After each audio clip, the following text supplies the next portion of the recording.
மாமா என்ன அந்த பக்கம் இல்ல மாப்பிள்ள பில்லு போட போறேன் மாப்பிள்ள. பில்லு போட போறீங்களா? எம்பிட்டு வந்திருக்கு? இல்ல 10,000 ரூபாய்க்கு வாங்கிருக்கேன். 10,000 ரூபாய் ஒரே பில்லா போட போறீங்க இப்ப?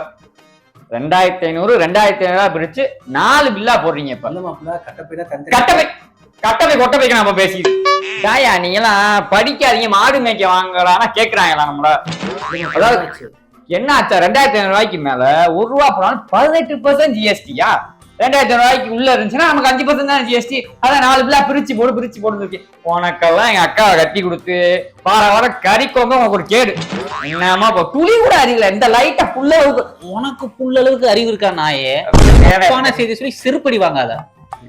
ஒரு ட்ரெஸ்ஸோட விலை 2000 ரூபாய்க்கு மேல இருந்தாதான் 18% ஜிஎஸ்டி. 1000 ரூபாய்க்கு வாங்கி மொத்தமா 10,000 ரூபாய் இருந்தா 5% ஜிஎஸ்டி. அது தெரியாம ஒரு பெரிய மனுஷன் முட்டா பையன்ற அறிவு இல்லைன்ற மாடு மேய்க்க தப்பான செய்தி ரொம்ப அண்ணே பில் எங்கிட்டே இங்க இருக்கிறா போடா. அண்ணே 10,000 சரக்கு 2000 ரூபாய் எடுத்து போனேன். வாட்ஸ்அப்ல எத்தனை பேர் பார்த்து வந்துருக்கான் தெரியல. வாட்ஸ்அப் செய்தி பார்த்து நம்பி தொலையாங்களா?